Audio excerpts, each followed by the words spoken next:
আমি আমার এই প্রায় 55 বছরে যতটুকু শিখেছি তার খোলাসা কথা হলো, আল্লাহর কাছে যত অন্যায় করেন, মদ খেয়েছেন, শুয়োরের গোশত খেয়েছেন, অন্যায় করেছেন, যাই করেছেন, মাপের আশা আছে। আল্লাহ মাপ চাইলে মাপ করবে, না চাইলেও করতে পারে। কথা বুঝতে পেরেছেন? আর একটা গুনাহ আল্লাহ মাপ না চাইলে মাপ করবে না, তওবা পুরো করলে সেটা হলো শিরকের গুনাহ। আর একটা গুনাহ আল্লাহ মাপ চাইলেও পুরো মাপ করবে না, সেটা হলো বান্দার হক, মানুষের ক্ষতি করেছেন। কথা বুঝতে পেরেছেন? এই জন্য ভাইরা, আপনার দ্বারা যেন কোনো মানুষের ক্ষতি না হয়। আমরা এখানে যারা আছি সবাই কিন্তু দুর্বল পার্টি। মানুষ খুন করা, মেরে ফেলা, জমি কেড়ে নেওয়ার ক্ষমতা আমাদের নেই, ঠিক না? কিন্তু আমরা কিছু অন্যায় করি খুব ভয়ঙ্কর। তার ভিতরে একটা হলো গীবত করি। কি করি? গীবত সত্য কথা না মিথ্যা কথা? আমি মাঝে মাঝে প্রশ্ন করি ঠকানোর জন্য, এটাও কিন্তু সেই জন্য। গীবত আসলে শতভাগ সত্য কথা। মিথ্যা হলে সেটা গীবত থাকে না, সেটার নাম হলো অপবাদ। মিথ্যা হলো অপবাদ। আল্লাহ রসুল সাল্লাল্লাহু আলাইহি ওয়াসাল্লাম বলছেন, আতাদরুন আমাল গীবা? কালু আল্লাহু ওয়া রাসূলুহু আলাম। ক্বালা যিকরুকা আখাকা বিমা ইয়াকরাহু। ক্বালু ইয়া রাসূলাল্লাহ রাআইতা ইন কানা ফি আখি মা আকুল। ক্বালা ইন কানা ফি আখিকা মা তাকুলু ফাকাদ ইগতাবতা ওয়া ইল্লাম ইয়াকুন ফিহি মা তাকুলু ফাকাদ বাহাত্তা আও কামা ক্বালা সাল্লাল্লাহু আলাইহি ওয়াসাল্লাম। রাসূলুল্লাহ সাল্লাল্লাহু আলাইহি ওয়াসাল্লাম সাহাবীদের বলছেন, তোমরা জানো গীবত কি? তারা বললেন, আল্লাহ এবং তার রাসূল ভালো জানেন। রাসূলুল্লাহ সাল্লাল্লাহু আলাইহি ওয়াসাল্লাম বললেন, তোমার ভাই সম্পর্কে তার গায়বাতে, গীবতে, তার অনুপস্থিত অবস্থায় এমন কথা বলবে যে এটা শুনলে তার মন খারাপ হবে। সাহাবীরা প্রশ্ন করলেন যে ইয়া রাসূলুল্লাহ, এইরকম জিনিস যদি তার সত্যিই থাকে? রাসূলুল্লাহ সাল্লাল্লাহু আলাইহি ওয়াসাল্লাম বললেন, যদি সত্যই এরকম জিনিস থাকে তাহলে সেটা গীবত, আর যদি মিথ্যা বলো সেটা অপবাদ। তাহলে গীবত হওয়ার জন্য দুটো জিনিস শর্ত, একটা হলো সত্য হতে হবে, আর একটা এমন কথা যেটা তার পিছনে বললে সে শুনলে তার খারাপ লাগবে, কষ্ট পাবে। কথা বুঝতে পেরেছেন?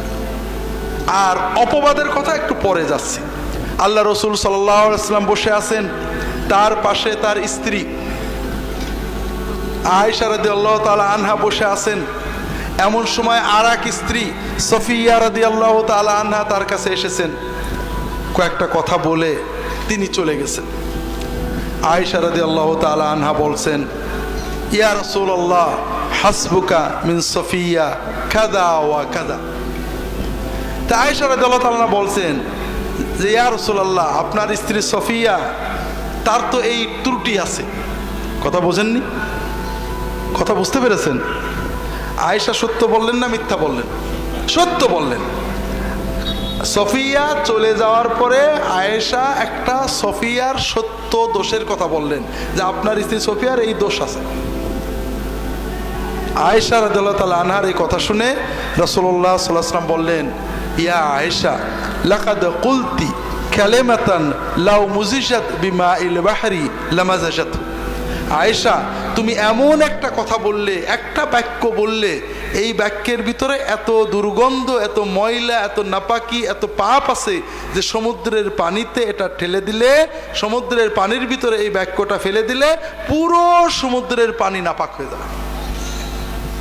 তো ভাইরা, এইরকম কথা আমরা কি বলি না? বলি না? বছরে দু একটা।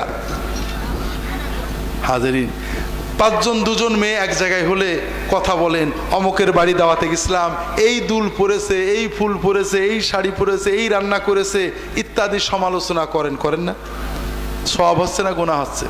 কত কঠিন গুনাহ যে কিয়ামতের দিন আপনার নেকিগুলো কেড়ে নিয়ে যাবে। আমরা 5 জন এক জায়গায় বসলে ইমাম সাহেব, মৌলানা সাহেব, মন্ত্রী সাহেব, অমুক সাহেব গীবত করি না? গুনাহ হচ্ছে না সওয়াব হচ্ছে?